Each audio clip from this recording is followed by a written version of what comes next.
Hello, everyone. Welcome back to Infinity Stones and Dragon Bones, a podcast about the Marvel Cinematic Universe. I am your host, Derick McDuff, and joining me is someone from another podcast that I do, the Midnight Film Society, and that is the host of that show, Damian. How's it going, Damian?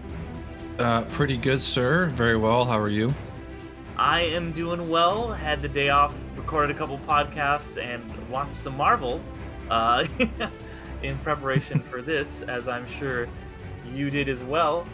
Yes. And for anyone who's wondering, yeah, of course, the name of the show refers to the fact that we talk about both the film side with the Infinity Stones and the TV side with the Dragon Bones. I think this is the first episode, though, where we've just done two TV shows. But the way that they kind of came out back to back, one right at the end of 2023 and one right at the start of 2024, going to be talking about What If Season 2 and Echo. But I figured we would go ahead and start with Echo, which just had all 5 of its episodes drop onto Disney Plus and Hulu earlier this week. Damian, let's start with you. What were your thoughts on Echo? Well, sir, my thoughts on Echo can be best summed up in the form of a limerick. Oh my god, Jeff Kanata, eat your heart out. At first, we watched the MCU grow, from Iron Man to the end of the game, but something went AWOL. The bar got real low. Now we're starting to look like CW shows. So that is my overall thoughts on on Echo. Really low budget looking. Really not a good first ep. Almost an hour of B-roll footage of stuff we've seen before, of the setup of her character, but using other characters sort of like they used in the advertisements leading up to the Marvels. I don't know if you remember this. In the advertisements leading up to that, they were like, "Hey, remember when Captain Marvel was in Endgame? Remember that? Remember Endgame? Remember good times, guys? Yeah, this isn't that, but it's something. Some connection to that stuff." I felt like they had that. I feel like they felt like they had to include that stuff. They felt like they had to include Hawkeye. They felt like they had to include Daredevil in the first episode to get viewers in. And spoilers for the rest of the show, they're not in it. They're only in the first half of the first episode. So I thought that was kind of it's very half measures, as Mike Ehrmantraut used to say from Breaking Bad. Very half measures of, are you going to, how much of the other stuff are you going to bring in? How much of the stuff, and how much are you going to allow for Echo, the character and the actress, to stand on her own, to have her own identity in her own show? A lot of Fisk stuff is in here. I understand Mistress Fisk was mentor for Echo in the comic books, but he's in the show a lot. So I guess you could say my overall thoughts on the show is not great. All right. Unfortunately. Well, don't turn off, viewers, because don't worry, the voice of reason is here. Yay! Because yes, exactly. Because Damian, you could not be more wrong about literally everything you said was completely incorrect. But that's okay. We're all entitled to be wrong sometimes. And because sure. I thought this show was incredible. This was my Killers of the Flower Moon. This is one of my favorite things that Marvel has done in quite some time. I your criticism of it being, what, I don't know what percentage you said B-roll footage was. I mean, I watched that episode too. There's a little bit at the beginning because it's a spin-off of Hawkeye, so you see a little bit of Hawkeye from Hawkeye because that's where her character is starting. She shot Fisk in that episode, and it's only there to as exposition to remind us where she's at as a character. So I don't really know what you're talking about there, but I get what you're saying with Daredevil. Apparently, he had a much bigger role in this originally. I actually kind of liked, though, that they cut it down to just that because it established really well what side of Marvel she was in. This can be obviously watched as a standalone thing. That's why it started with Marvel Spotlight. The new kind of banner is like, hey, you don't need to have watched all the other Marvel MCU stuff to get this. But I thought that having Daredevil there, especially if you were a fan of the old Daredevil shows, not just the old Daredevil shows, but all the old Netflix shows, really set the tone for what this was going to be. Because this to me felt like, yeah, we're back in that Netflix era of Marvel shows, which were especially Daredevil shows and Jessica Jones shows that I liked quite a bit. And um,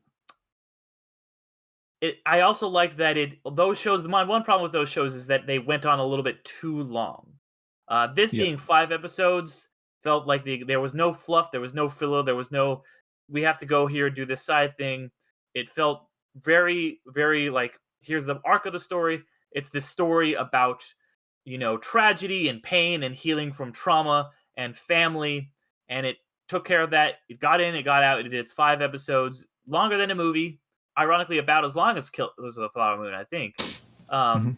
But I thought this was great. And I also just got to say, the fact that we are now in the year of our Lord 2024 getting a action adventure superhero show with a protagonist that is a female indigenous deaf amputee is nothing short of amazing. And the representation of that cannot be understated. And I think that the representation across the board on this show is pretty phenomenal. I know that they talked to a lot of Choctaw like tribal leaders, and they flew out to Oklahoma or to kind of talk to a lot of people about making sure that the representation was done in a very tactful and meaningful way. I liked that, unlike Killers of the Flower Moon, which I did like, this actually focused on an indigenous main character who was not sidelined for the evil white people's storyline. And also all the deaf representation in this was really spectacular. They had a lot of people on set who were very knowledgeable about ASL and making sure that it wasn't just like, oh, we're just gonna sign just because we need the character to sign because the character in the comic signed. They actually had made sure that the signing was done well and that things were taken into consideration, like the fact that in sign language, facial expressions are what conveys subtext, and so they would make sure that most of the time when people were signing, they were showing their face. They were also making sure that people would be signing differently. Some people would be the way that I do, because I am not a very good signer, speaking and signing slowly at the same time, where other dev characters would just be signing a lot more naturally, a lot more fluidly. So for all of those reasons, I'm honestly kind of surprised to hear your reaction to this, Damien, because I thought this was phenomenal. I thought this was uh, maybe the best show that Marvel has made since Marvel Studios started making shows. I don't know where you're getting that from. I honestly don't. The action is okay. Like the first action scene was shot pretty well, but other than that, I feel like it was just her doing the action stuff. I feel like it was so the tonal whiplash was insane. The fact that Fisk, they have this thing with Fisk being having operations in her hometown was kind of just out of nowhere. Very just like, okay, yeah, she's here and she's here to do a thing, and her mission is to stop Fisk's empire from getting his tendrils into her hometown. And the thing is called like Fisk Industries. It's like, all right, that's kind of on the nose, but no, just overall, man, this stuff we gotta do better. The representation matters. Seeing people on screen matters, but going forward, we have to do better. Like this is the Joe Biden of representation. It's good. It's fine. That's bullshit, but okay. It's not bullshit, man. This is way better representation than Killers of the Flower Moon. This is it's better representation. Better. Yes, because it's actually about a indigenous character. It is not. I mean, and Killers of the Flower Moon, to its credit, does acknowledge that it's like, hey, I am a white filmmaker making this. Whereas this one, they actually brought in indigenous like showrunners, indigenous writers, indigenous directors. But if the end product is bad, none of that matters, man. I'm telling you, the end product was good. It's not good. It's not. It's not. It's dude. very, it's very good. They have like six indigenous people that they keep bringing in from Reservation Dogs, which is an amazing show, which is better representation than this. If you're just showing the people on screen, that's not accurate representation. Just having people on screen doesn't mean... That's not what they did, though. Like I said, they have the people behind the screen, behind the scenes, too, making sure that the representation was accurate. They're there. just having them there doesn't equal good. Just having an indigenous person behind the scenes and in front of the camera does not mean you are representing their culture well. Just because you have them speaking lines and being the star of the show doesn't mean you are representing their culture in a way that they want it to be seen. Okay, They're but they have there. They're running but the show. Okay. And they have the people who are of this culture have actually said that they worked with Marvel to make sure that their culture was represented in the way that they wanted it to. So how would you prefer it be represented? some of them said they liked the representation. Some of them said they didn't. There's a famous interview on the red carpet during the premiere of the show where one of the showrunners or one of the behind the scenes persons said, "I don't like a lot of what they showed in the stream, but a lot of it I do like." You can't just say that you heard some people say that it was good, and then leave it at that. Some of them said it was good representation. Some of them said it wasn't.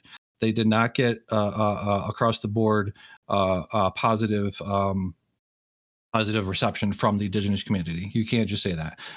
They, again, just having them on screen, just having the names there, having them do the thing is not enough anymore. I'm sorry, it's just not. So You can't what just is say, enough? Because I'm really curious because you seem like you are not applying the same standards to this as you are Killers of the Flower Moon, which is a movie you praised, which had yeah, also gotten praise from some yeah, indigenous people, but also gotten dumb, yeah, derision from some indigenous people.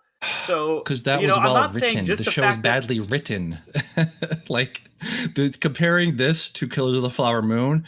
Did you hear what John Mulaney was saying the other night about getting Angela Bassett getting a Golden Globe or an Oscar nomination for a Marvel movie is like getting a Pulitzer for a Reddit comment? That's what this is, man. I'm telling you, this is not in the same ballpark whatsoever as Killers of the Flower Moon. You had moments and you had you had lines and you have delivery and you had emotional beats in that movie that this show does not even attempt to reach in any way, shape, or form. The writing is bad. The cinematography is bad. A lot of the fight choreography is bad. This is not on the same level as Killers of the Flower Moon in any way whatsoever. okay, It is well just isn't. that's okay. So that just proves that film and TV are subjective because you're just saying it's bad. To me, the writing is Nope, good. nope. I The no, I did cinematography. not just nope. I didn't say bad. I did not say bad. You I just said the specifically writing said is bad. That's a quote I that you right, but literally just said. You just said you that. but then I said specific things and you just steamrolled No, you over didn't that and say you said anything bad. specific. You said the writing is bad. The cinematography is bad. And I think the writing, if we're being, to use your parlance, is good.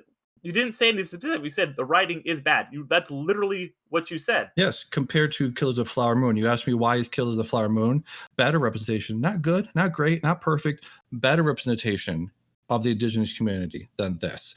That's all you asked me to do is compare this thing to Killers of Flower Moon, right? Yeah. Okay.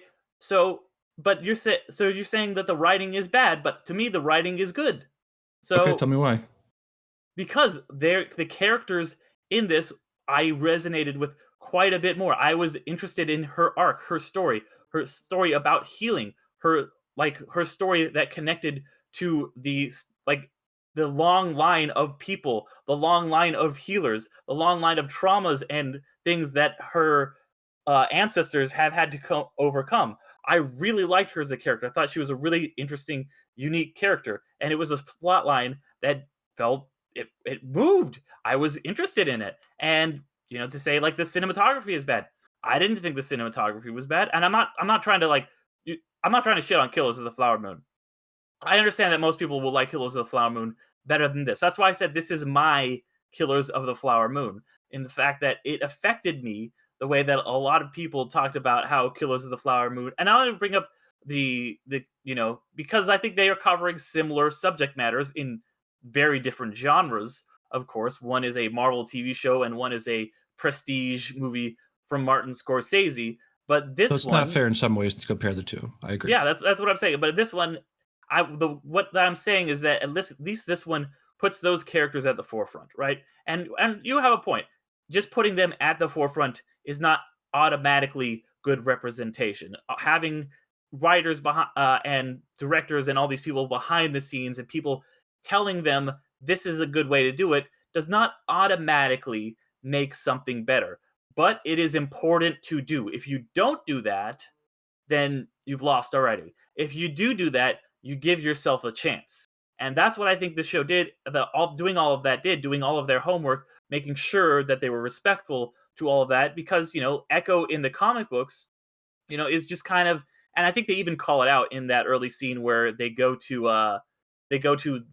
the white people going to a grandfather's shop, and they're like, oh, you could go to anthropology and just get something that is some kind of amalgamation, some Navajo looking thing of just like a Native American culture, whereas this is the real thing. And I think they're kind of calling that out as like, yeah, in the comics, because this is a character from the past, they were just kind of like, she's just kind of an amalgamation of different ideas that people have of indigenous culture.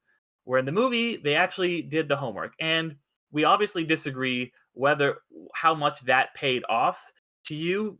Clearly, that didn't work. You didn't pay off. But to me, it really did. And that also is a part of that is because I was such a fan of all those Netflix harder hitting, more mature, deeper, or darker, I should say, shows and that side of the MCU. So I was really happy to see the return of that. I did cheer when Daredevil came out, but I like that he didn't stay as welcome. So I have some specific things to say. I guess we can move beyond generalities if you want. Okay. Okay. I think going forward, I think a lot of the problems people are having with a lot of this stuff with Gaia, I cited specifically because she's sort of given these sort of basic powers, these very like generic, really, really powerful person powers. Similar things here with her, but I think they're going to have to give a lot of these street level people powers like this if they're going to go into the more cosmic stuff of Doctor Doom, King, X-Men, Fantastic Four, street level people like this, like Daredevil, even like Spider-Man is technically street level. Daredevil, She-Hulk, Shang-Chi. A lot of these people are going to have powers like this. So I'm mostly fine with the sort of mystical, supernatural stuff of the powers they gave her. Right? I think that wasn't necessarily part of the comic books. So did that stuff work for you? So did that work for me? The part where they gave her supernatural powers of like she can just touch a thing and like her hands glow. I don't think that specific power set was specific to her character in the comics. I believe it's something that they've created for the MCU. That might be true. Yeah, I can't say that I'm super familiar with yeah, me neither. her. Yeah. So yeah, just that was fine with that. She's a very good actress. I'm gonna have her names pull up in Alaqua Cox, very good actress. Really enjoyed her acting in this, her performance in this. I'm trying to find other people in this. Graham Greene is always good. Graham Greene is always a good guy to see pop up in things like this. But yeah, 5 episodes when it's done, not really enough to get to know these folks. That's sort of with a sticking point for me. Would you have liked to see this longer? I think stretching the stuff out, giving some scenes longer to breathe, stuff like that. Do you think it would have worked for you to being a longer thing or no? No. I actually liked the length that it was, and like I said, that was one of my problems with the Netflix shows is sometimes they did feel a little bit like they were killing time. They were stretching things out a little bit too long. So I like that this one was had a little bit of brevity, that it just kind of moved from plot to plot, that it didn't need to stretch things out. It didn't need to feel like it had to take its time. It told its story and it got out of there. I actually that was one thing I liked. I think that Iron Fist season 2, talking about the Netflix stuff, one of the reasons it was such an improvement on the first season, one among many, was that it went from, I think it was like 13 episodes to 8 episodes. And this cut it back even further, really trimmed the fat on it. And, I'm glad. Yeah, I just, it's just like a lot of this stuff was kind of weird of them coming in and like, holding the guy hostage in the skate rink of like, are you open? Are you not open? Somebody just came in to like be like, oh, are you open? What's going on? And he tells her to leave, and it's just very I don't know. I will again with the half. That's the thing I want to mention was the half measures of them being like, this is gritty. It's going to be not for necessarily for kids. I think that was part of the spotlight moniker they put on this show. In addition to, like you said, of it being a thing you can watch without having too much connection to the other stuff. That's not true at all. So I'm not sure why they would say that, but also this You supposed to don't be think you could like, just oh, come into this cold? I know it's a spin-off, but but that's the thing is no, because they just the things that they brought into the show at the beginning, like I mentioned before, was not enough to tell you, oh, that's Hawkeye. Okay, that's Hawkeye talking to her. And what was the other thing? Oh, them mentioning that she grew up and the part was it in Daredevil or was it in She-Hulk? Or no, sorry, it was Hawkeye where they showed her in the dojo with her uncle, right? And Fisk is there and he talks to her. It was in Hawkeye, right? yeah, she's only been in Hawkeye, so Oh, I okay. say, and the So thing is, yeah, I honestly don't remember Hawkeye very well. yeah, I So don't I either. just kind of was like, oh, cool. I mean, all you really need to know is that Fisk, she worked for Fisk, he killed her dad, and she wants revenge. And that the show did a good job of telling you that if you hadn't seen Hawkeye. But then just the whole other, I think the other aspect of the spotlight thing that they wanted to really to mention was that it was supposed to be bloodier, it's supposed to be grittier, it's supposed to be grounded, it's supposed to be more adult. Other than the one guy getting shot in the skating rink, I really don't feel like that was necessary. Yeah, for me, it's just do one thing or the other. Don't try to go down the middle. Don't try to get a four quadrant audience. Don't try to get adults that want adult things with violence and things, and then but then also don't go too far in that because you're going to lose the kids. You're going to lose the people that you don't think like the people that you don't think like violence or the people that you think are put off by violence, the women and the younger people and whatever. You're trying to backpedal from that a little bit, but you're also they're just trying to do too much in the show, man. I'm telling you, it's the thing with the lineage of her being part of this lineage of people of a she's not a resurrection. She's not a what's that term?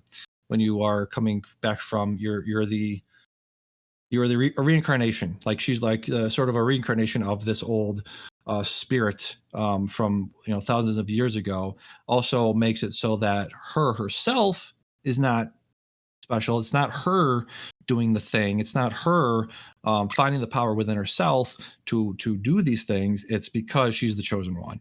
And I think we'll talk about that again in What If season 2, where you have this chosen one sort of the one Neo thing that's been foisted upon another person. But yeah, I think that the show doesn't allow for Echo herself to stand on her own because you foisted this mantle upon her. Okay, I mean, to me, all the stuff about her lineage and family, like, because that was a big theme to me was family and the importance of family and the both positive and negative influences that family can have on you. Because obviously you have her family that kind of abandoned her, but that she still feels a deep love for, and she's kind of turned her back on that heritage. You also have, Fisk obviously calling himself her uncle, and the kind of dark side of family that can be very present in a lot of people's lives. So that worked for me. I don't really agree to that they was trying to go for a four quadrant thing. I think it was squarely trying to be a show that was more mature and bloody, and it got a TVMA rating. So I don't know who would show this to their kids. I don't think that this was trying to go for a mass appeal type thing. I think it was specifically just trying to go the route of something darker that doesn't have to fit into all the other Marvel stuff that you can kind of watch on its own. And for me, it worked. Might not work for everybody. And I will say too, I know we're arguing a little bit about whether or not how the representation was in this, and if it worked or not. And I will say the caveat of, yeah, we are two white dudes. We are Yes. two white guys. So we don't really have we're not the arbiters Yeah. of this. This is just our own opinions, and it's not for us to really say how effective or how not effective any representation in this show was. I think. Yeah.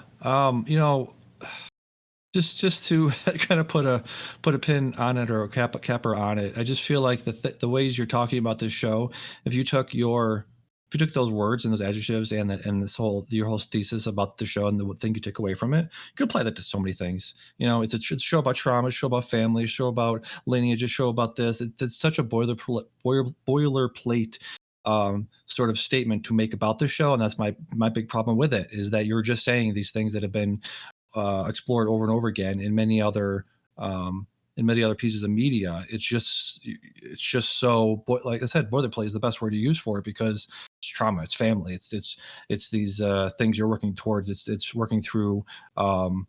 It's a character that's working through their past. It's like fucking 97% of media is about a character working through their past. It's just like, give me a break. Give me something new, for Christ's sakes, please. Well, how about this for something new? A Native American deaf woman with missing a leg, who has an Right. amputated leg. That's new. But that's also like, again, we should be making things the best we can make them, and put as many people in these things as we can, and not worry about what the shitheads think. But shitheads, that's a thing that a shithead would say, of like, oh, what are you going to do next? A show about a Native American who's disabled, who's deaf, blah blah blah. It's such a thing of like them just putting this thing forward and be like, look guys, we're so woke, we're so into the whole thing now. It's just like, ugh.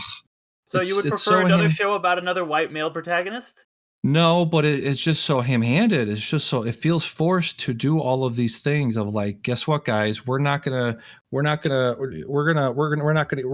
DeSantis. We're not, we might be a part of Disney, but we're not with DeSantis. So we're gonna forward this person of color who's disabled and is also Native American. See, we're not racist. It's just like, again, okay, well, Derick, I mean, then you can say that anything that about someone who isn't just a white guy is virtue signaling.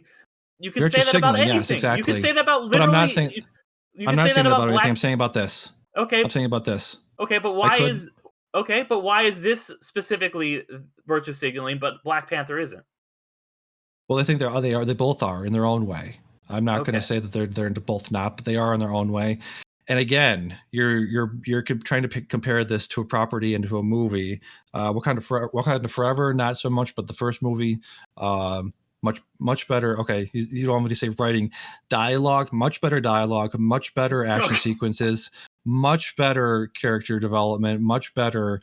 I'm sorry, acting. I'm sorry, Chadwick Boseman is no, it's. I'm sorry, it's just not, man. Chadwick Boseman. It's not your opinion. That's can act. Acting, Chadwick Boseman acted circles around not just her. Chadwick Boseman acted circles around, Scarlett Johansson. He acted circles around many of the MCU cast. What's his name? Killmonger, much better actor, delivered lines much better than in here. I'm sorry, man. Those movies, Black Panther is a much better movie than this. And so, yeah, it's when it's a person of color, when it's a disabled person, and you're not doing those things at that level that Black Panther did, it's going to be pointed out and it's going to be noticed. Okay. Yeah. By maybe Damian Sherman, but like most, it's also going to be noticed by people like me when they do a good job, which is what, in my opinion, Black Panther 1 was. I agree with that. I think Chadwick Boseman, rest in peace, was a phenomenal actor. Yes. And I think that the acting in this was just as good, or not just as good, but I mean, maybe Alakwana Cox. I think it's phenomenal that she's so good. And you can say like, oh, this Black Panther only exists, or this only exists because it's Disney trying to get their bottom line or whatever. They're trying to seem culturally diverse or whatever. Yeah. Okay, that's true. Maybe every single piece of media that exists out there, and I'm not saying this is true, but like, let's say that theoretically your hypothesis about every single piece of media existing about a character who is a minority exists just to serve the almighty dollar. Sure, but I'm still glad it exists. I'm still glad that this representation is there. And I'm not deaf, but I'm someone who is been very involved in deaf communities. Someone who knows how to sign. Someone who knows some deaf people. And I think that, just from that limited perspective that I have of an outsider looking at that community that I know a little bit, I think they did a really good job with it. And I was really touched by those characters, and you can't say that she like you can I guess you can disagree about we can disagree about the quality of the writing or the quality of the cinematography or anything like that. But would you not agree that her performance is Yeah. is Well, yeah, pretty solid? Is really yeah, really yeah. impressive? She was above and beyond the best part of the show. Yes. All right. Well, maybe that's a good place to leave it. That we can Okay. that a small chunk of agreement that we can have Yeah. here, Yeah. because yeah, clearly, the show worked I better for me than for you. Yeah, yeah. I Go ahead. do I do want to say one thing, which is this is not wholly their fault. I think they were talking about this on the watch just recently. Of this is not the like you said, the people behind the scenes. This is not their fault. They tried their best. What this is a product of is a result of not enough visual effects artists. They're being stretched to a limit and their breaking point. The action choreographers are being stretched to their limit to their breaking point because all the media, all the stuff they have to do, everything can't be Chad Stahelski and Sam Hargrave. It just can't be. But this is what we get when you want to make so many different shows and so many different movies at the same time. This is the product of that. This is part of the product of that. Okay. I mean, yeah, that's why some of the Marvel stuff hasn't completely worked for me recently. Yeah. But like I said, some of it has, and this is like Loki. Is something that came out recently that did hit for me. Out of curiosity, so did you listen to like a lot of reviews and stuff like that about the show, or like things talking about the show before you watched this, No. or was it just that one? Honestly, I haven't. I binged this very, very quickly last night. And then What If very, very quickly as well. So I haven't had a chance to listen to anything. I literally just listened to like 30 seconds of Andy Greenwald on the watch just now. But no, I haven't seen any reaction to this. Have you?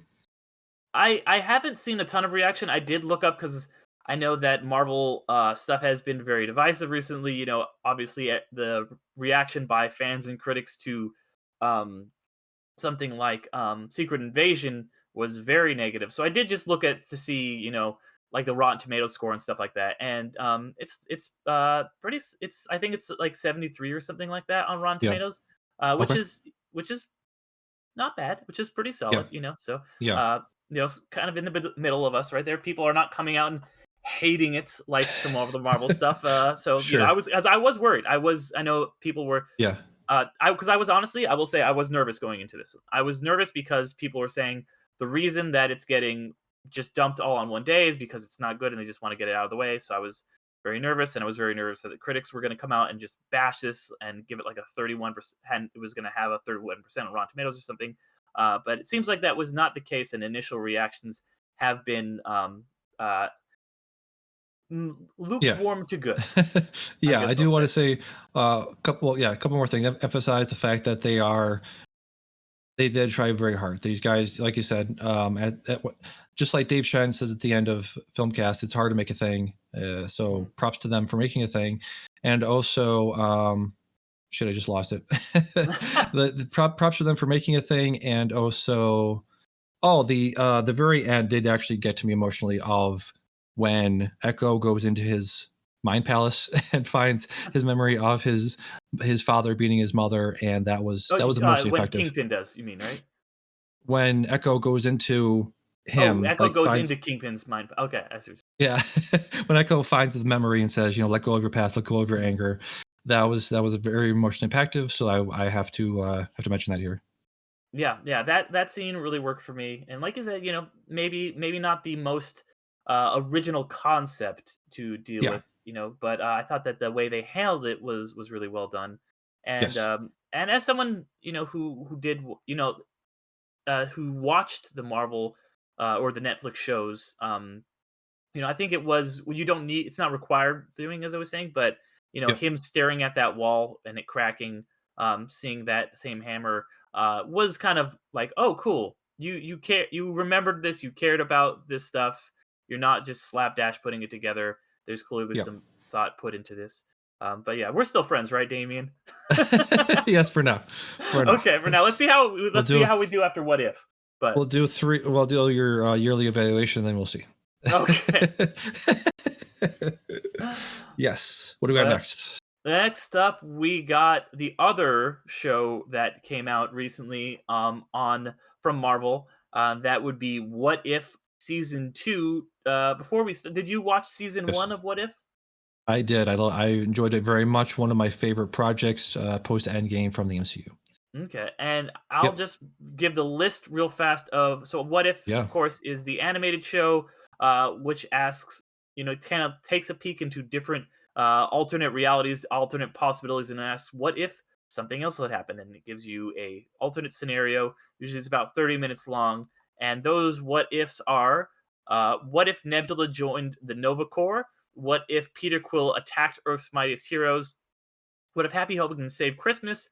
What if Iron Man crashed into the Grandmaster? What if Captain Carter fought the Hydro Stomper?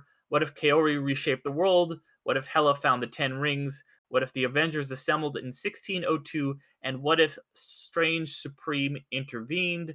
Before we get into it, we're going to each give our kind of favorite episodes. Would you Yeah. have any just overarching thoughts on the season? Well, Derek, Well, I I guess you hated could it so say. much, and everyone involved should kill themselves. I guess you could say my thoughts on What If Season 2 can be best summed up in the form of a limerick. What if Season 1 was an awesome sandbox? It's what we needed to detox. From a weak Phase 4, I can't wait for some more. What if Season 2 fucking rocks? So there Oh, you go. so you liked this one. I liked it very, very much. I expected to go into this liking it very much. Well, let me say one thing about the release of this, and also going back quickly to Echo. What are they doing? They have nothing on the slate going forward. Why, Derek, do you think they're dropping this just like poof, just out, not weekly, not even daily, just like here's it all right now? Why? They have nothing in the schedule. They have nothing in the slate going forward up until like Blade, maybe Agatha, Heart of Darkness, whatever they're calling that show now, and possibly Daredevil this year. Why, Derek, are they releasing these shows so quickly? They have nothing left for the rest of the year. Yeah, it's weird, right? Because well, these were both delayed. They were both supposed to come out in like mid Sure. to early 2023, and because of Yeah. COVID and writer strikes and every other thing that happened this year, they both got more and more delayed, along with Captain Marvel and a bunch of other stuff. And yeah, releasing them like this quickly is kind of weird. Although I kind of get it because I don't think there's a lot of crossover here. I don't, other than like people like you and me, I don't think there's a ton of people who are watching both of these shows. I think that What If is actually trying to do the Ford Quadrant, everyone should watch it type thing, whereas, Yeah. uh, you know, Echo is more like, hey, this is just for the adults. It's not Gotcha. something you can watch with the whole family. That's my only rationale for it. It's weird. I don't Yeah. think anything else has any release dates. Marvel TV shows have any release dates, but Nope. maybe it was just like we've delayed this so much, we just have to put it out. Yeah. Very strange. So yeah, what are your overall thoughts on What If Season 2? I was so. I'm not gonna. Here we I'm go. not gonna. Yeah, we're flipped on this one. I'm not as extreme though as you were in the last one, Sure. because there's some parts of What If that I did not enjoy. There's a Okay. couple episodes that I thought were pretty generic or boring, but there's some that are actually spectacular, and that's what I kind of like about anthologies is, hey, this one didn't work for me. On to the next episode. Wow, this one was great. The next episode was okay. Next episode, fantastic. Yeah. And that's kind of how I felt for the most part about What If season one. I think that What If season one overall was probably stronger, but there were some really, really great episodes, as we'll talk about, of What If season two.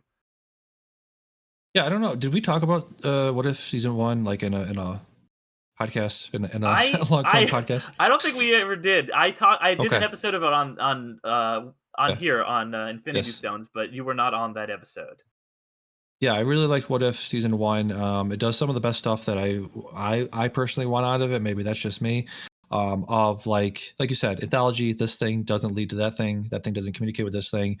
You can watch each one on their own, but then they do have this thread of Peggy Carter in season 1, and also very very much so in season 2 as well. Of just having her sort of popping in, popping out. Like to see more of that stuff going forward with the with the live action movie side of the MCU, but like I'll take it here. I'll take it where I can get it. Basically, we will talk about our list of favorite episodes, but I really liked the Blade Runner influences in episode 1. I believe Nebula joined the Nova Corps.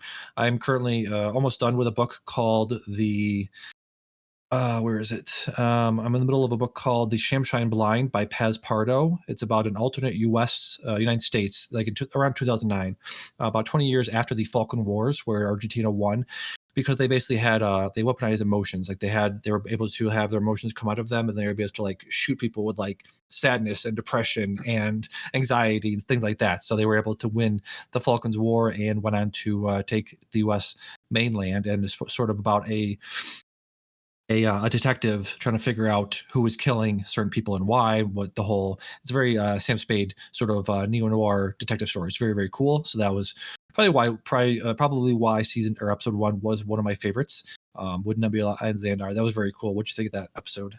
Well, I'll get to that in a bit. Okay, Honestly, all right. I do want to touch on what you're saying about Yes. the through line of Peggy Carter and this having her follow over from season 1. She's always been a great character, Peggy Carter, and then Captain Carter from that first season was one. I think Captain Carter, because you got some alternate interesting versions of characters we knew in that first season, and then of course some more in this one. But I think that the two standouts for me in season 1 were Captain Carter and then Star-Lord T'Challa.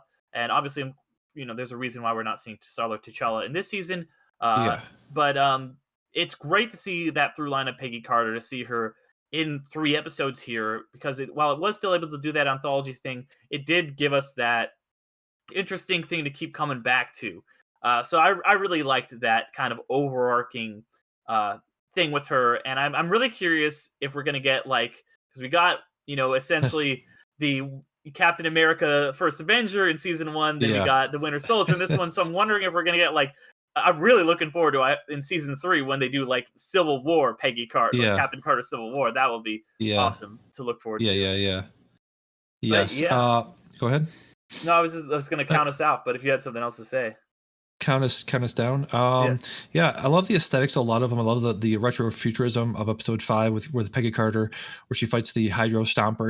It was an interesting take on the Mark 1, the very first Iron Man suit. That was very cool. I love the stuff in the Die Hard episode where we had Werner Herzog being one of what's her name, Friday, or the other one, yeah. the AI in the suit. I was like, why is there a Werner Herzog reference randomly? She called it Siri for Nihilus, which is very funny. Yeah. That was very good. Take on Die Hard in Avengers Tower. That was very cool. And I liked how that credit crossed over when you see Happy Hogan in the 1602 episode. That was very cool. I love all the little sprinkling in of all the different versions of all the different characters. That was very cool. I love when the Watcher is this all-seeing, all-knowing guy, but then he has that moment at the end of, I think it was the second last episode 8, where he's like, "I am the Watcher. I see all. I know all. I am." What the hell is that? At the end of one of the episodes where Captain Carter gets sucked in to another universe. Yeah. I liked Kaori. This is, another version of the Native American person coming into the story. I thought that was handled a bit better than Echo. She is the one, like Keanu Reeves. I talked about people given very, very supernatural, very, very powerful powers. Again, they are probably going to do a thing later where they're going to roll in a lot of these people into Secret Wars, whatever the Kang Dynasty ends up being, maybe Captain America 4. They're going to go big, they're going to go cosmic, they're going to go large scale. So they're going to need people like this. I understand she seems probably, OP, overpowered right now, but she's not going to be overpowered when it comes to people like Dr. Doom and Galactus and things like that. So I think they're doing a lot of stage setting, a lot of table setting for what's coming next. Do you think she'll cross over to live action? Yeah. Okay. Yeah, I would love to absolutely. see that. I would love to see Yeah. that. I hope so. That would be really cool, because so far we haven't really seen anything from this affect the live action, but maybe we will. Yeah. That would be cool. That'd be very cool. One more thing about Kaori, Atarakas, the guy that she talks to or befriends when she goes to the spirit realm. Does he sound like a Southern California Native American? Because they have this very like, bro, that's very cool. Yeah, like, he did kind of like a, "What's up, dude? Chub, let's kill the Spanish and then hang 10." That was very funny. Yeah, like I said, Kaori and Gaia, that's her name, right? Emily Clark in Secret Invasion. They're going to be needed in the multiverse war against Doctor Doom, Galactus, whatever. I did not really care for whoever was doing the fake Anthony Hopkins. I feel like Anthony Hopkins is fucking Anthony Hopkins. It was very jarring to not hear Anthony Hopkins, and also a little jarring. I think whoever did whoever did Tony Stark, whoever did Robert Downey Jr., not great. It was, it wasn't too bad, but I've heard better of Tony Stark's. What did you think about the sort of stand-ins for Anthony Hopkins and Tony Stark? Yeah, I mean, it was always kind of noticeable, like when you hear, because most of the voice cast returned, and whenever there was like some of them was just like, they got Kate Blanchett, oh, good for them, But some of this stuff you're like, ooh, that wasn't Chris Evans. Yeah. It's Josh Keaton, who I know does them a lot. Those were like I think the big three. But yeah. So it's I mean it's pretty noticeable when because everyone else is the same voice. Even that like you have Stanley Tucci show up for like 3 seconds. You're like, that's Tucci for sure. That's the Tooch man. That's the Tooch. He loves Italian food. He's always making books about it. But yeah, without further ado, yes, sir. Let's talk about the episodes. And the way we're going to do it is by counting down our own top 5 episodes, our own 5 favorites. So, Damian, what was your number 5 pick for What If Season 2? Yeah, I would say probably my number 5. They were all very, very good. But if I had to pick one for my number 5, would probably be Peter Quill attacking Earth's Mightiest Heroes. I thought that was an interesting idea. They're taking all these, stories from the MCU and be like, well, what if we just tipped it on its head a little bit? What if, Quill didn't become a good guy? A lot of this was, what if the good guy wasn't a good guy? What if, what was the one where Odin didn't put the Tesseract on Earth, right? And it got smashed, and then it went to Earth. That was the Kaori episode. Kaori, okay, that was Kaori episode. Quill attacking Earth's Mightiest Heroes was interesting. I thought the last fight was like, okay, I was like, I played so many video games, I've seen stuff like this a lot where it's just like, oh, it's okay. We got a lot of little guys, and let me guess, no, one big guy. Yep, one big guy. So a little anticlimactic there, but it is always very interesting to be like, it would be so cool to have this been our original MCU lineup of going back and thinking, what if, again, in real life, what if Marvel had the rights to the X-Men at the beginning? What if they brought in, like I said, Hope Van Dyne and Hank Pym from the beginning? It was just watching that lineup of the Avengers in that sort of in that makeup was very interesting. It was very like, oh, that would have been cool to see from the beginning. Again, John Slattery back as Howard Stark. That's fucking the Slat Man, Mr. John Slattery. Had to be him. They got Kurt Russell to come back as Ego. It's like, Tony, or Robert Downey Jr., what are you doing? He's busy talking about Oppenheimer. I guess, but it's like you could record this stuff at your house. They got Lawrence Fishburne to come in. They got Sebastian Stan to come in. So yeah, it was just disappointing there to not see RDJ. But yeah, my number 5 episode of season 2 of What If is What If Peter Quill attacked Earth's Mightiest Heroes. Because this one it was pretty cool because it was like, here. It's like, hey, what if the Avengers had to assemble a little bit sooner? So it's like this 80s. And that's what I really liked about this anthology season is that they could go into different genres, Like the first episode felt like a kind of neo-noir, whereas this one's like an 80s action movie. And it's like, you always see those like fan castings like, hey, what if they had started the MCU in the 90s and Tom Cruise had played Tony Stark? Like it was that same kind of vibe of just like, oh yeah, like the things that kickstarted, the Avengers had kickstarted, 20 years earlier, and we get all of these different interesting and it makes sense. You're like, okay, yeah, these characters would all be here. You would have, these characters. There's all these legacy characters that exist in this world, and what if they had been the ones that had been gathered and come together? It makes sense with like the Pegasus stuff that you see in the Captain Marvel movie. It all really worked. It felt like a fun 80s action movie. So yeah, I liked this one. Nice. But yeah. So for my number 5, I had what if Strange Supreme had intervened? Oh Uh, wow. Okay, the yeah, big one. the big one, the big one. This one didn't work for me quite as well as the last season finale, where you had all these different plots and threads come together. This one was just a couple, or I guess two characters, and one character is the villain. Was one of the characters from last season. It didn't pull it off quite as cleanly, but it was Yep. still really cool. It was still cool to see them team up, these two characters, and to just have this huge smorgasbord of just like alternate versions running around. You see the Marvel zombies, you see dragons, you see Thanos show up, you see Infinity Killmonger. Yeah. You see like three Thor, like two Thors about to smash into each other. You know, Yeah. all this insanity is happening that I kind of was just like, even though I'm not super down for the plot, I was like, the Easter egg part of my brain, the endorphins that Yep. get lit up every time I see some Easter eggs, was just like Yep. going into hyperdrive with all the fireworks that we're shooting off. So Yeah. from purely that standpoint, I was like, well, I gotta at least put it on my top 5. Speaking of not interfering, that was my number two. I should have intervened if we are doing the typical like wait until we get to that point. But No, yeah. no, you'll get to it when you talk about it when you get to it. Oh, But gotcha. yeah, Okay. yeah, Okay. Gotcha. yeah, Yep. All right. So that was your number five. Are we yeah. going to No, me for my number don't give four? away any more of your picks though. Okay. All right. All right. What's your number 4 though? My number four is I mentioned the um, what's the movie? Die Hard. The Die Hard influenced What If Iron Man, or sorry, not that one. It's I just Happy saw the Iron Man. I Hogan's. was like, no. My number four is What If Iron Man fell into what's the actual name of it? What if Crashed Iron into Man Grandmaster. crashed into Grandmaster? Yeah, that was again one of those like post Ragnarok, post Thor Ragnarok of like, yeah, what if the Grandmaster met Tony Stark? That would have been cool because again, you bringing together people like Stark and Doctor Strange. It's like two megamaniacal egos just smashing together, and the Grandmaster is one of those giant egos. He never think back to the movies. Iron Man never really interacted with Valkyrie, so that was cool to see. Him interacting with Korg was fun to see. Again, Taika Waititi, big time director, came in to do his role. RDJ, where are you at? What's his name? Jeff Goldblum came back to do the Grandmaster. Nobody else can do. I've heard some great. I kind of though. I Goldblum. kind of like. I'm glad RDJ's retired.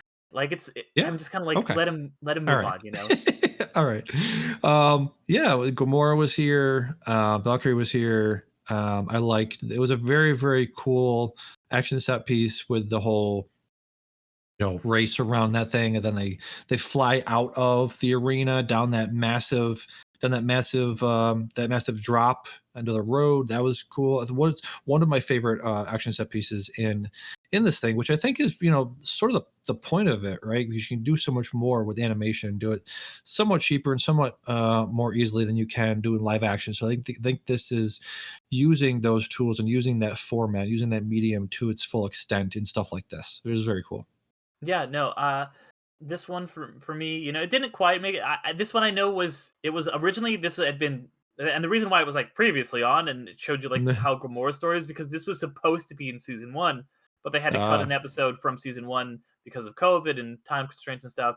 And Yep. this was the one they chose for whatever reason. And I like, just to for me, it didn't quite work, but I appreciated that. Like, yeah, like you said, this is something that they would not be able. Like, if they had shot this and like practically it would have been the most expensive movie ever made. And Yes. it is cool to be like, I do like the idea that they're like, yeah, what would happen if you had all these characters that we know from the MCU that are very famous: Iron Man, Valkyrie, the Grandmaster, Korg, Gamora, that didn't really have a lot of interaction. What if you just kind of pushed them all together and made them have this insane Ben-Hur speed racer death race? So an interesting idea. Yeah. Yeah, it was very cool. Yep. So my number 4 now is what if Captain Carter fought the Hydra Stomper? Which is, of Ah. course, like I mentioned, this is the Peggy Carter, the Winter Soldier, essentially. And what I thought about this was cool was this actually worked a little bit better for me than the Captain Carter introduction to the first one, which is, pretty beat for beat Captain America, but just by swapping out Captain Carter. This one is kind of similar, but it starts to divert a little bit more. And the character relationships, everyone's kind of inverted because since you have Peggy Carter being in the Steve Rogers role, and then you have Steve Rogers in the Winter Soldier role, you have Bucky then in the role that Peggy would be, where he's the one who got to like kind of live out his time and become a senator, all that stuff. And then Yeah. you have Black Widow essentially in the role that I guess it would have been like Anthony the Falcon would have had almost. Yes. Right. So that kind of dynamic was cool. I like to see they were like, okay, what if all these parts just got shuffled around? Then you got some stuff with the Black Widow. Speaking of people coming back, Rachel Weisz came back for this. I was like, Yeah. I was looking, I was like, is that because it's Yeah. kind of hard to tell because she's doing like I'm a Russian, like so it's like a little bit harder to pick out if that Yeah. was her or not. Because it's one Yeah. thing to like do a Rachel Weisz impression. It's another thing to do a Rachel Weisz doing a Russian. But that was actually her. So Yep. yeah, I had a lot of fun with this. I thought it was cool. I thought the set pieces were really interesting, and the Red Room was really cool. I guess I'm a sucker from familial shit because that was once again a big theme in this episode.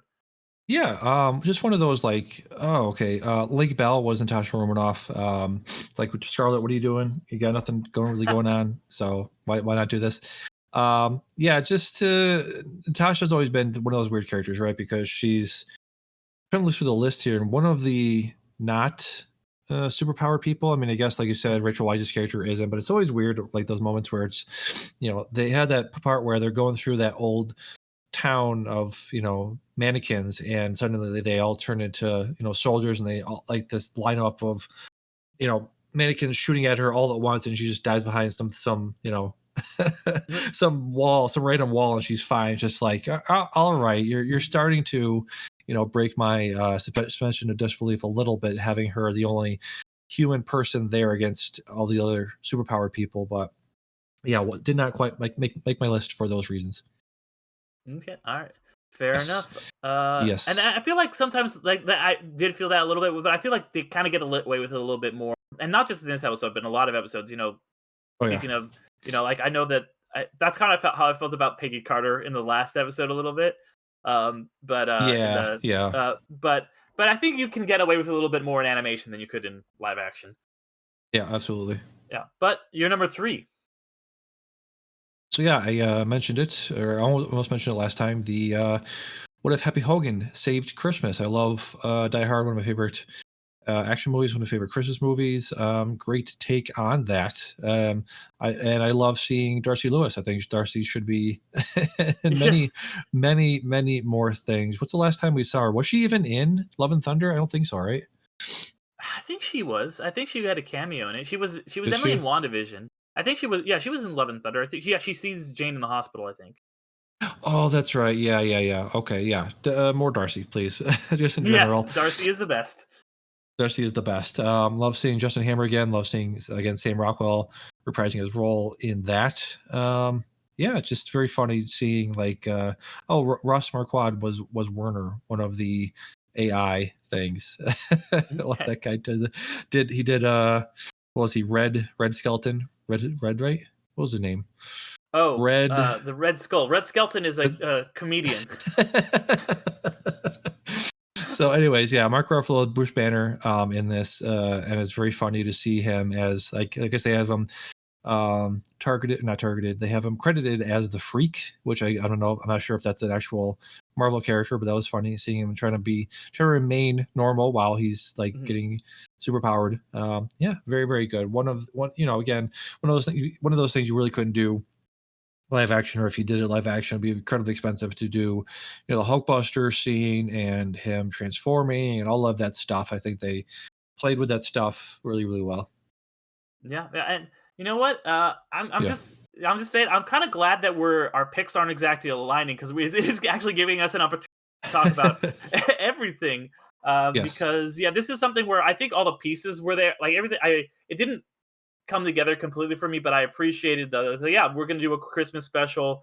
Darcy's there, Justin Hammer. Anytime Justin Hammer is somebody who needs to be brought back in the MCU proper. Yes. Like he's had a Yes. couple like side things.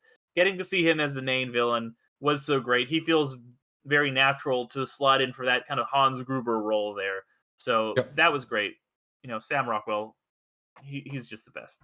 He's the man. So Yep. that's your number 3. My Yes. number 3 is what if Kaori reshaped the world?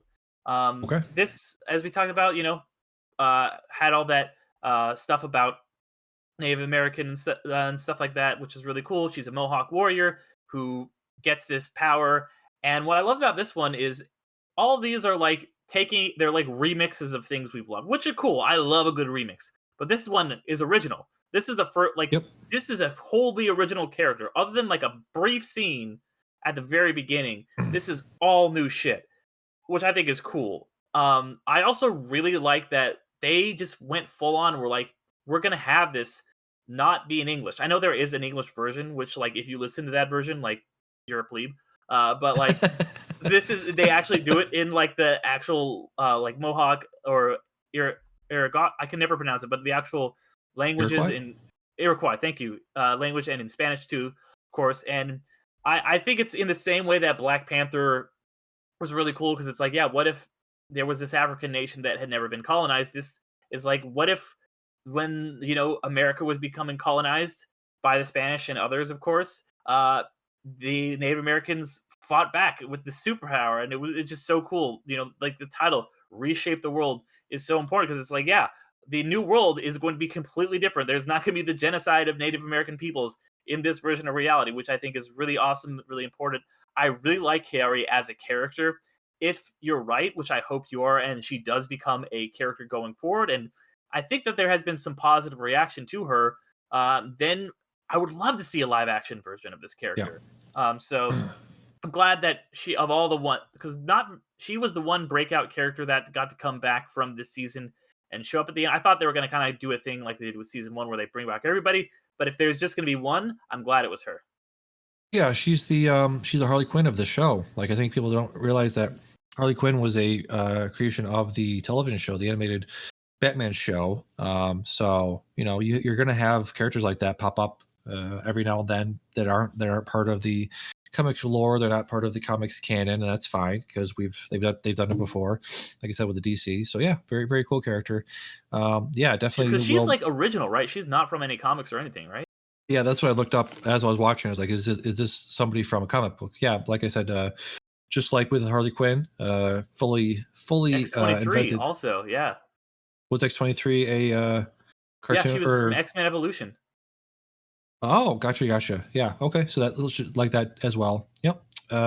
Really looking forward to see if they bring her in. Like I said, we'll probably have to once they get to whatever the first ensemble movie, whatever it's going to be, whether it's going to be Captain America 4, whether it'll be Secret Wars, or will it be some sort of X-Men sort of, X-Men introduction movie, whatever that will end up being.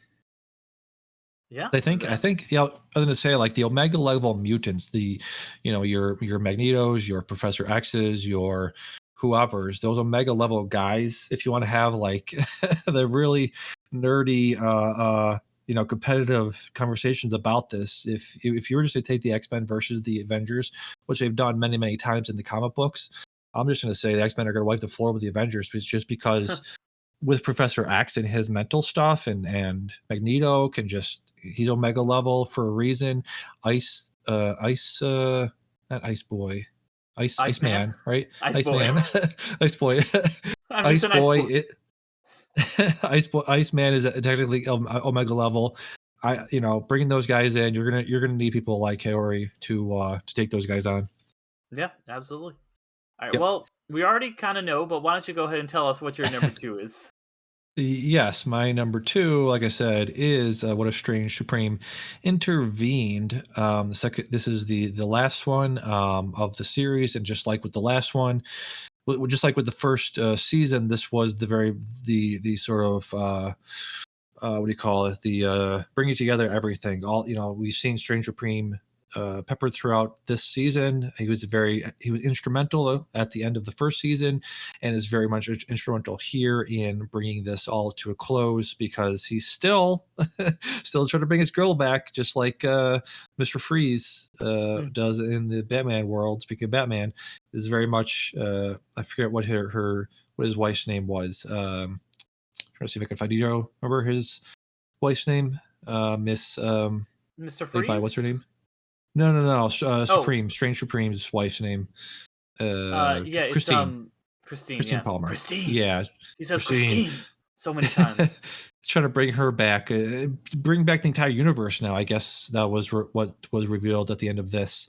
Spoiler alert for the end of the season, but he's trying to bring back not just her, but the entire universe, and using, what was his plan, to use the powers of the bad guys to put them in some sort of forge and to melt them down and use their To powers somehow create and it was that was all kind of, that was maybe like one of the reasons why it was a little bit lower in mine, is because I was just like, it was just like, I'll throw everyone to a blender and that will make my universe come back for reasons.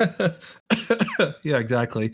No, I just like I do like the like I said, the canon stuff, and trying to make everything make sense with the dates and things like that. But again, seeing them playing in this world, literally playing with the world, literally saying, like with Loki, Infinity Stones, what are those? You have Kiori taking Killmonger out of the suit and just be like, just gone. And she's like, yeah, that was me.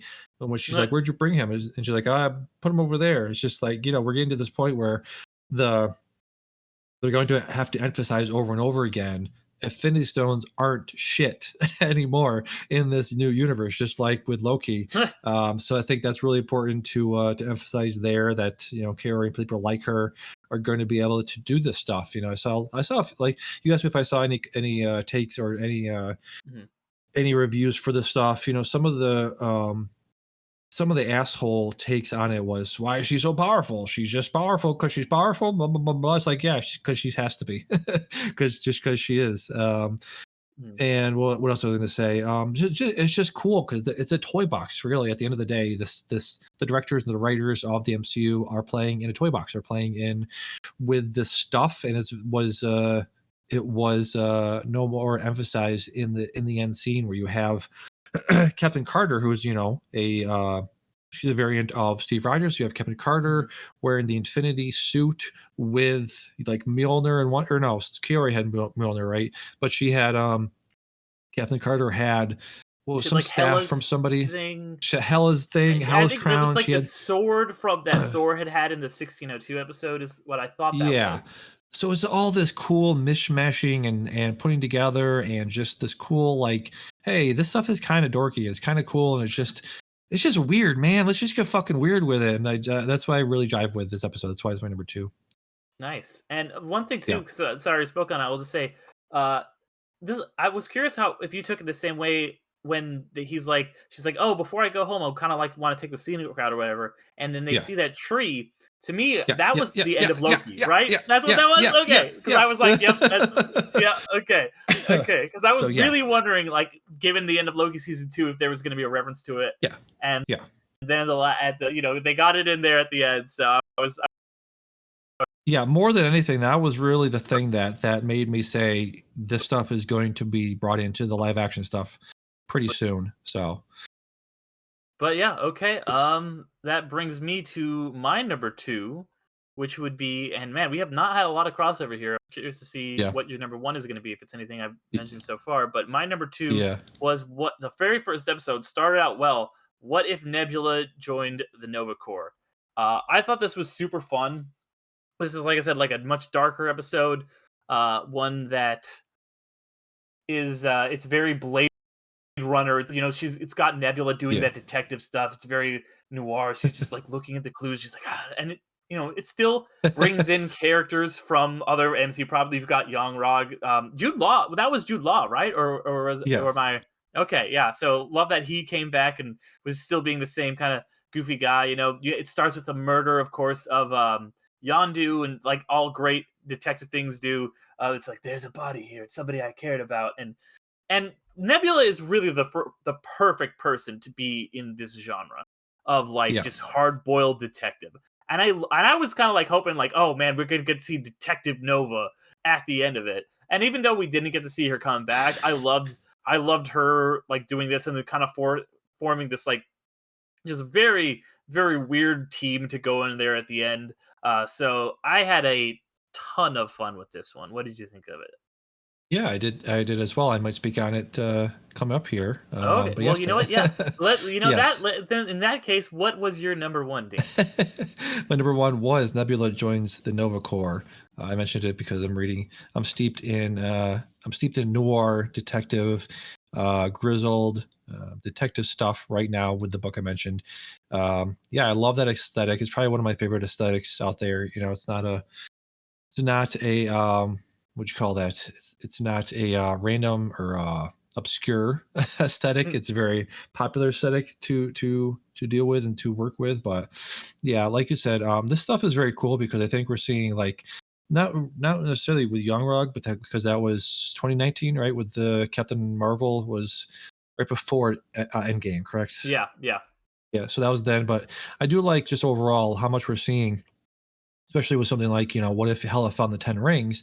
They're bringing in stuff not just from, they mentioned the Chitauri invasion and the Battle of New York. We've seen that a couple times, but now they're moving up to, like you said, referencing, maybe we'll see reference to Civil War. Definitely Mhm. did like seeing the Shang-Chi representation there with Hela finding the 10 rings. So it's very cool that they're bringing in these guys and these bad guys and these sort of obscure characters that were sort of on the margins of the MCU, bringing them in, making them the important characters in these stories. Yeah, Taika Waititi as Korg was always fun to see in Mhm. this, and like I said, the that that cool noir shit never gets old. Yeah. I just love that whole look of it, and like you said, Nebula was exactly the right person to wear that mantle, wear the to wear that cloak, to wear that Sam Spade sort of cloak that you see all those guys wearing in those noirs. Yeah, my favorite. Yeah, it was my favorite number one. What if Nebula joined the Nova Corps? Very cool. Very, very good pick. Like I said, it came close for me. Yeah. But Yes. in the end, I did have a different one for What's my up? number one, and Yep. that was one you just referenced, and that was what if Hela found the 10 rings? Oh. This one I was not necessarily expecting to love this much, but and when it started, I was just kind of like, okay, this is just gonna. I thought it was just gonna be like, here's a story of two villains teaming up or whatever, whatever. And then I was Yeah. like, oh, Kate Blanchett's back. That's cool. Uh, but then the more I started to watch it, the more I was like, this is really, really fascinating and interesting. Because it's basically, on the surface, it's an amalgamation of Shang-Chi and the first Thor movie. It's, Yeah. kind of mashing them up. It's giving Hela a very similar arc that to Thor that he had in the first one, where she's just this arrogant person who, it's the inciting incident is that Odin casts her out in the exact same way he did to Thor in the first one, and instead of imprisoning her, and it makes you say like, wow, really, that's what separated Thor from being the hero and Hela from being the villain, is the way that their father decided to treat them when they acted badly, acted harshly, did things that were overreaching. And it was almost like, because this is what if. It almost gave me vibes of both of our, spoiler alert for, go listen to the Midnight Film Society and our top 10 for our both of our number one pick for movie of 2023, which is Past Lives, which is like, yeah, there are these decisions that get made for you that completely shape who you are as a person.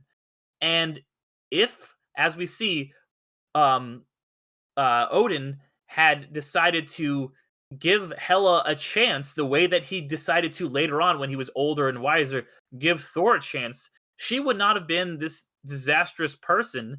She would have been the hero. She learned and grew. And I love that it was for her, it was like for Thor, it was humility. For her, it was mercy.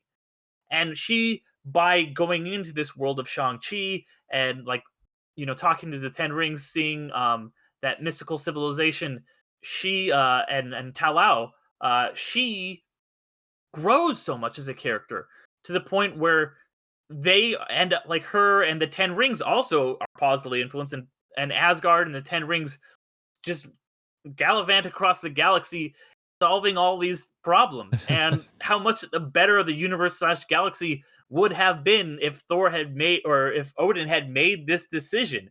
And it makes Hela, who is already a pretty tragic interesting character in Ragnarok, even more interesting and tragic, because you see what could have been with her. And for me, that was really spectacular. So it had to be my number one. Just as good as everything else was, as good as the Nova Corps one was, this was my number one. Yeah, I liked it quite a bit. Just looking up the cast list. Fyodor Shin played Zhu Wenwu. Again, would have liked to see the original Mr. I just had his name pulled up here. Tony Leung played him in the movie. Would have liked to seen him reprise his role here. He's doing In the Mood for Love 3. That's true. Yes. What was I going to say? Yeah, it is. It is very interesting to think about. Like, she was his like dog, and that he sent into battle, and the very interesting sort of revelation you have when she comes to Asgard and says to, I'm not sure she said to Thor, she said to somebody there, she broke the ceiling and showed what was behind it, and saying like, yeah, he didn't become ruler of the 9 realms or the 7 realms, how many realms there were, by being nice. He sent me on a mission to decimate and to dominate all of these worlds. So him saying, yeah, we have peace now, but what did it take to get there? Mhm. What did we have to do to get there? And because he was embarrassed by what he had to do and what I did with him, what I did on behalf of him, what I did because of because of his beck and call, I was his dog. I was his war dog, and she was very, rightly so, very bitter about that. So, yeah, it is interesting to see, like, she's sent to Earth and given this cause and given this new perspective on being a warrior. What could happen when you do sort of are stripped of your powers and sort of forced to reckon with your own actions, as she is in that moment. So yeah, I think back on it. It wasn't my top five. I didn't really think too much of it at first, but because of what you just said there, maybe really re-examine it, reappreciate it, and reappraise it. So very Nice, cool. nice. Yeah, But yeah, that wraps it up. That's the only one we didn't talk about was the what if the Avengers had assembled in 1602. Did you have yeah. any thoughts on that? I thought it was fine. It was, yeah, it was fine. Again, this thing of I always do. I have this picadillo. You probably notice of like, what's the what's the logic behind that Yeah, of Paul Rudd being able to go small back in 1602? Is like, what's the magic? Is that tech?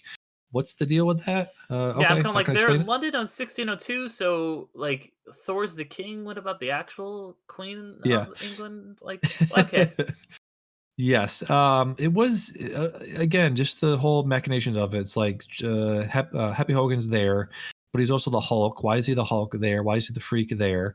It was this sort of weird mishmash of it's them. It's a different version of them. It's like, what if they were here in 1602? But like I said, it's Happy Hogan from the other one, and it's also Scott Lang has his powers, but nobody else does. It's a very weird mishmash. Like I said, yeah. of these variants. I think just be like, what if they were in like that they had just been born in another generation? Like, it was overly complicated. Like, I feel like for no real Yeah. reason. I like that Yes. Captain Carter was there.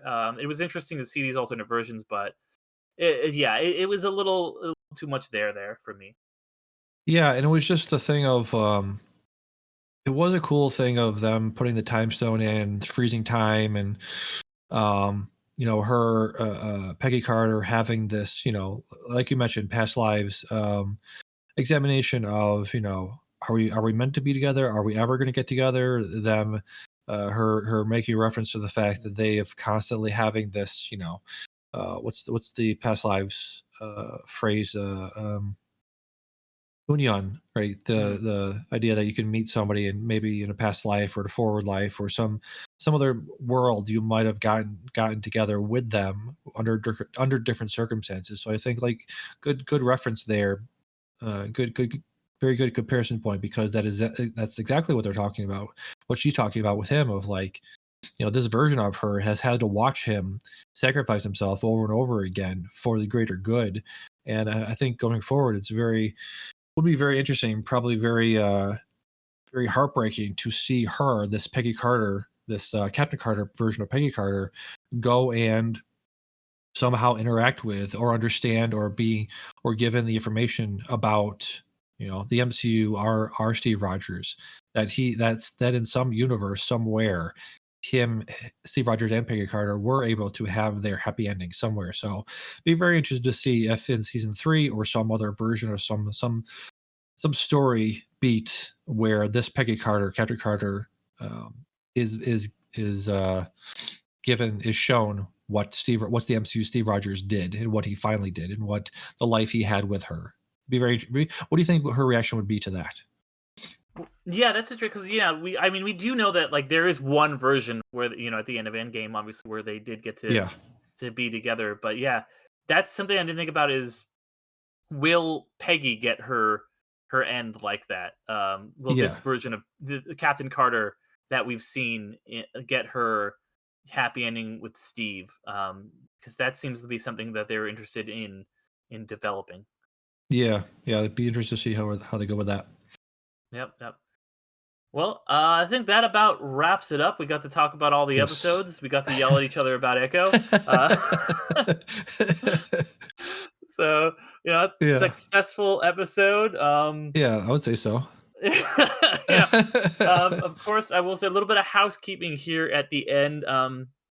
Obviously, this is going to be in the old feed for Infinity Stones and Dragon Bones. But going forward, the place to find Infinity Stones and Dragon Bones is exclusively going to be on the underrated Patreon. So underrated or patreon.com/underrated movie podcast, underrated disc 2.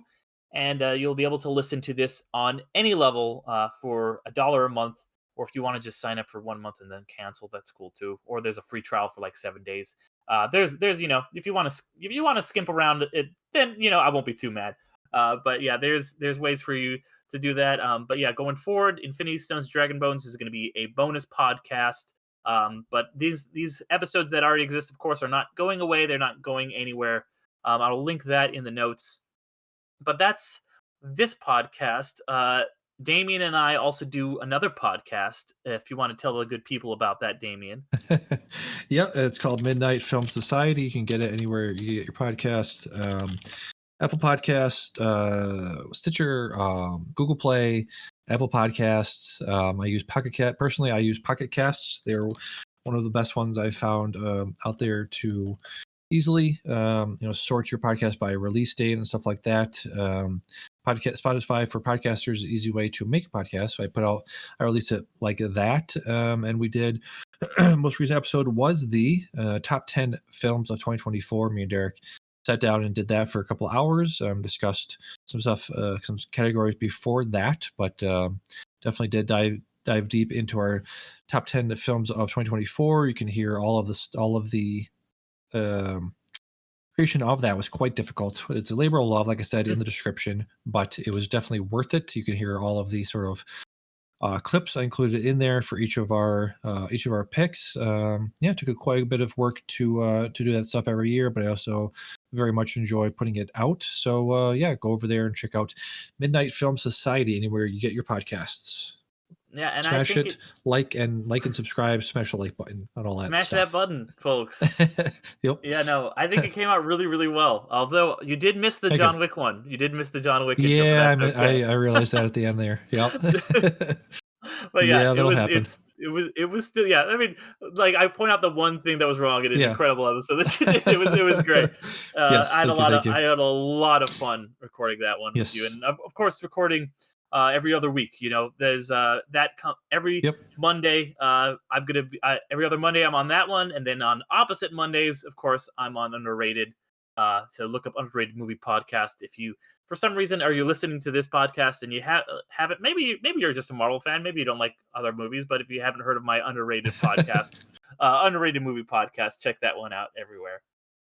But and I think the next one, I'm trying to look at the sort of Dragon Bones Infinity Stones, Dragon Bones. What next might be in the docket? It might just be Deadpool 3. They're saying right now, July looks like possible release date for that.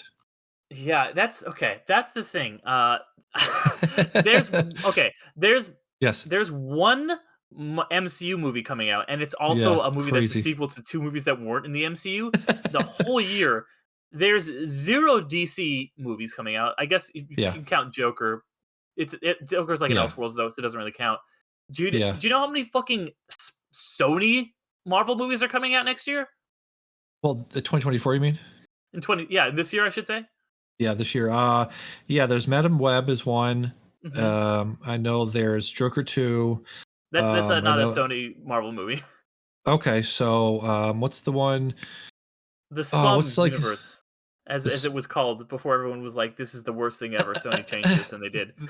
Venom 3, I think, is coming out this year. So there's 3. There's fucking 3 Sony adjacent Marvel movies that are Spider-Man adjacent Marvel movies from Sony coming out. So 3 times the amount of regular Marvel movies. That's of course, like you mentioned, Venom 3, Madam Web, and then of course Kraven the Hunter. Oh yes. Everyone loves the animal-loving Kraven the Hunter, famous for loving animals and not wearing the hide of a lion on his back. I just want to see what kind of accent Russell Crowe's going to put on for that, because I'm very interested. See if he's going to bring back a Greek/Italian thing. I'd be very interested to see what he does there. So I'm like, are there even going to be many episodes of this? Maybe I just have to start covering the Sony one. I did do Morbius as an April Fool's episode, but like I'm going to be hard up for content this next year. Technically, it's all canon now, baby. With the inclusion it's all it's all canon. Well, yeah, they brought in. They said that the Netflix Marvel TV shows are canon now officially. So well, good. In my mind, I mean, to me, they always have been. Like I've always been like, they make, and especially with Echo now, it like lines up perfectly. So yeah, yes. Cloak and Dagger is in the MCU. It's finally acknowledged. Ching, we won. Rise up, the 3 fans. Cloak and Dagger. It's such a good show that no one watched. And of course, Jomi loves the what is Jomi on the Midnight Boys Pew Pew? Love all the Agents of Shield. That's canon now, or I mean, it always was, but now officially. Yeah. Yep. Yeah. But you can, now, at least now we can all trade, because Echo has met Daredevil, and Daredevil has met Luke Cage, and Luke Cage has met Cloak and Dagger. So it all ties in together now. It all connects, baby. Yep. Well, Damian, one more time, thank you for coming on. Thank you for having me. Yeah, we'll talk soon, and to everyone out there, go ahead and check out the Underrated Movie Podcast Patreon Disc 2 for more episodes of this. Till then, I'll see you next time. Bye! Bye-bye.